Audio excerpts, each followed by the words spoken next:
ಇನ್ನು ಎಚ್.ಡಿ. ಕುಮಾರಸ್ವಾಮಿ ಅವರು ಈ ಅಡ್ಡ ಮತದಾನಕ್ಕೆ ಸಂಬಂಧಪಟ್ಟ ಹಾಗೆ ಇವತ್ತು ಕೂಡ ಪ್ರತಿಕ್ರಿಯಿಸಿದ್ದಾರೆ. ನಾವೇನು ಗೆಲ್ತೀವಿ ಅಂತ ಅಭ್ಯರ್ಥಿಯನ್ನ ಹಾಕಿರಲಿಲ್ಲ, ಲೆಕ್ಕಾಚಾರದಲ್ಲಿ 26ಕ್ಕೆ ಬಂದು ನಿಲ್ಲಬಹುದು ಅನ್ನುವಂಥ ನಿರೀಕ್ಷೆ ಇತ್ತು. ಅಂದ್ರೆ ಕನಿಷ್ಠ 26 ವೋಟ್ ನಮ್ಮ ಅಭ್ಯರ್ಥಿಯ ಪರವಾಗಿ ಬೀಳಬಹುದು ಅನ್ನುವಂಥ ನಿರೀಕ್ಷೆ ಇತ್ತು.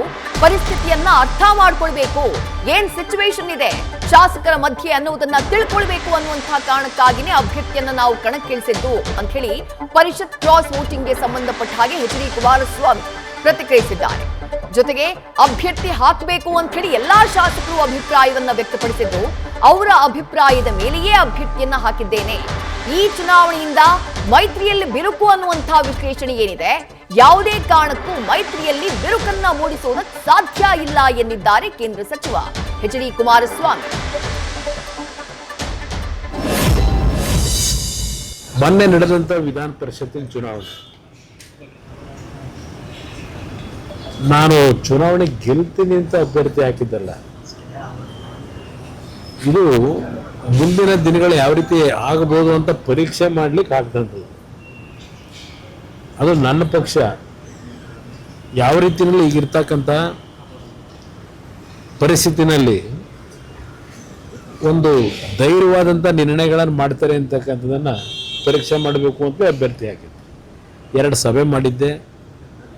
ಎಲ್ಲ ಶಾಸಕರುಗಳು ಸಭೆಯಲ್ಲಿ ಇಲ್ಲ ಅಭ್ಯರ್ಥಿ ಹಾಕಲೇಬೇಕು ಅಂತಕ್ಕಂಥದ್ದು ಹಠ ಮಾಡಿದಂಥದ್ದು. ಅವರ ಎಲ್ಲರ ಅಭಿಪ್ರಾಯದ ಮೇರೆಗೆ ಹಾಕಿದ್ದೆ. ಈಗ ನೆನ್ನೆನೂ ಸಭೆ ಕರೆದಿದ್ದೆ. 17 ಶಾಸಕರು ನೆನ್ನೆ ಸಭೆಯಲ್ಲಿ ಭಾಗವಹಿಸಿದ್ರು, ಎಕ್ಸೆಪ್ಟ್ ಜಿ.ಟಿ. ದೇವೇಗೌಡರು. ಎಲ್ಲರೂ ಸಹ ಅವರವ್ರದೇ ಆದಂಥ ಇದನ್ನು ಏನು ಕೊಟ್ಟಿದ್ದಾರೆ. ಒಂದು ನಾನು ವಿಶೇಷವಾಗಿ ಮನವಿ ಮಾಡೋದು, ಈ ಒಂದು ವಿಧಾನ ಪರಿಷತ್ತಿನ ಚುನಾವಣೆಯಿಂದ BJP ಮತ್ತು JDSನ ಮೈತ್ರಿ ಎಲ್ಲ ಒಂದು ಕಡೆ ಬಿರುಕು ಬಿಡಬಹುದು ಅಂತಕ್ಕಂಥ ಒಂದು ವಿಶ್ಲೇಷಣೆಗಳೇನಿದೆ, ಆ ಒಂದು ವಿಶ್ಲೇಷಣೆಗಳಿಗೆ ನಾನು ಹೇಳ್ತಕ್ಕಂಥದ್ದು, ಯಾವುದೇ ಕಾರಣಕ್ಕೂ BJP ಮತ್ತು JDSನ ಮೈತ್ರಿನಲ್ಲಿ ಯಾವುದೇ ರೀತಿಯ ಬಿರುಕನ್ನು ಯಾರೂ ತರಲಿಕ್ಕೆ ಸಾಧ್ಯ ಇಲ್ಲ. ಅದನ್ನು ಭಾಳ ಸ್ಪಷ್ಟವಾಗಿ ನಾನು ಹೇಳ್ತೇನೆ. ಈಗ ನಾನು ಅಭ್ಯರ್ಥಿ ನಿಲ್ಲಿಸಬೇಕಾದ್ರೂ BJPಯ ಹೆಚ್ಚುವರಿ ಮತಗಳ ಬಗ್ಗೆ ವಿಜೇಂದ್ರ ಅವ್ರಿಗೂ ಮಾತಾಡಿದ್ದೇನೆ, ಅಲ್ಲಿಂದ ಅಶೋಕ್ ಅವ್ರಿಗೂ ಮಾತಾಡಿದ್ದೆ, BJPಯ ರಾಷ್ಟ್ರೀಯ ಅಧ್ಯಕ್ಷರ ಜೊತೆನೂ ಮಾತಾಡಿದ್ದೆ. ಅವರೆಲ್ಲರೂ ಸಹಮತವೂ ಇತ್ತು. ಅದರಿಂದ ಇಲ್ಲಿ ಏನು ನಡೆದಿರ್ತಕ್ಕಂಥ ಘಟನೆ ಇದೆ, ಇದು ಒಂದು ನಾನು ಹೇಳ್ತಕ್ಕಂಥದ್ದು, ಕಳೆದ 3 ವರ್ಷದಿಂದ ಶಾಸಕರುಗಳು ಅವರವರ ಕ್ಷೇತ್ರಗಳಲ್ಲಿ ಜನತೆಯ ನಿರೀಕ್ಷೆಗಳಿಗೆ ಕೆಲಸ ಮಾಡಲಿಕ್ಕಾಗಿಲ್ಲ. ಜನತೆಯ ನಿರೀಕ್ಷೆಗೆ ಪ್ರತಿಯೊಂದು ಕಡೆ ಕಾರ್ಯಕರ್ತರು ಜನಗಳು ಕೆಲಸ ಆಗಿಲ್ಲ ಅಂತಕ್ಕಂಥ ಒಂದು ಅಸಮಾಧಾನಗಳು ಎತ್ತಕ್ಕಂಥದ್ದು ನೋಡಿದ್ದೇನೆ. ಅದು JDS ಪಕ್ಷ ಇಲ್ಲ BJP ಪಕ್ಷದ ಅಷ್ಟೇ ಶಾಸಕರ ಪರಿಸ್ಥಿತಿ ಅಲ್ಲ, ಕಾಂಗ್ರೆಸ್ನ ಶಾಸಕರು ಪರಿಸ್ಥಿತಿನೇ ಹಲವಾರು ಜನಕ್ಕಿದೆ. ಕ್ಷೇತ್ರದಲ್ಲಿ ಕೆಲಸ ಆಗಿಲ್ಲ ಅಂತಕ್ಕಂಥ ಅಭಿಪ್ರಾಯಗಳೇನಿದೆ, ಅಸಮಾಧಾನ ಏನಿದೆ, ಅದರ ಹಿನ್ನೆಲೆಯ ಈ ಒಂದು ಚುನಾವಣೆ ಸ್ವಲ್ಪ ಪರಿಣಾಮ ಬೀರಿದೆ.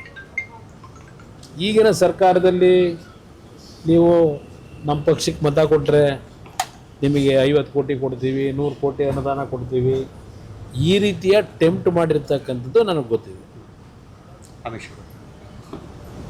ಯಾತಕ್ಕೆ ನೀವು ಓಟ್ ಹಾಕಬೇಕು, ನಿಮ್ಮ ಅಭ್ಯರ್ಥಿ ಗೆಲ್ತಾರ, ನಾವು ಗೆಲ್ತಾರೆ ಅಂತ ಹಾಕಿದ್ದಲ್ಲ.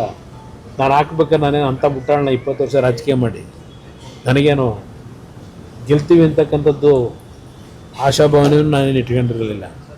ಏಕೆಂದರೆ ನಮಗೆ ಇದ್ದಂಥದ್ದೇ ನಮ್ಮ 18 ಮತದಲ್ಲಿ 1 ಮತ ಆಲ್ರೆಡಿ ಹೊರಗಿದ್ದರು, 17 ಪ್ಲಸ್ BJPಯ ಹೆಚ್ಚುವರಿ ಮತಗಳು 6 ಮತಗಳು ಅದು ಬರ್ಬೋದು ಅಂತಕ್ಕಂಥ ಏನಿಲ್ಲ. ಅದ್ರ ಜೊತೆಗೆ 30 ಓಟ್ ಅವ್ರು ಹಾಕೊಂಡ ಮೇಲೆ 4 ಮತ ನಮಗೆ ಬರ್ತಿತ್ತು.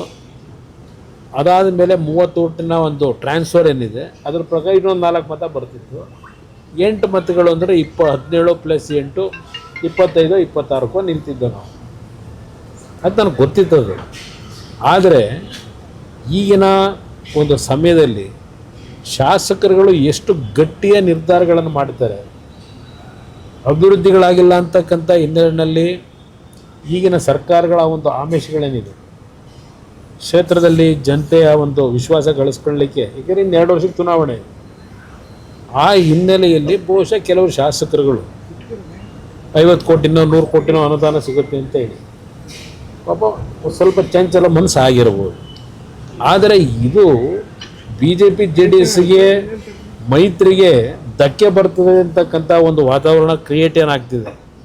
ಯಾಕೆಂದರೆ ಕಾಂಗ್ರೆಸ್ನವ್ರಿಗೆ ಬೇಕಿದೆ. ಇದು BJP JDSನ ಬಿರುಕನ್ನು ಉಂಟು ಮಾಡಬೇಕು ಅಂತಕ್ಕಂಥದ್ದು ಕಾಂಗ್ರೆಸ್ನವರಿಗೆ ಬೇಕಾಗಿರ್ತಕ್ಕಂಥದ್ದು. ಅದಿಲ್ಲದೆ ಇದ್ರೆ ಅವ್ರು ಮುಂದೆ ಏನಾಗ್ತಾರೆ ಅಂತ ಗೊತ್ತು. ಈ ಚುನಾವಣೆ ಮುಂದಿನ ಸಾರ್ವತ್ರಿಕ ಚುನಾವಣೆ. ನ್ಯೂಸ್ ಫಸ್ಟ್ ನಿರ್ಭೀತಿಯಿಂದ ನಿಮ್ಮ ಪರವಾಗಿ.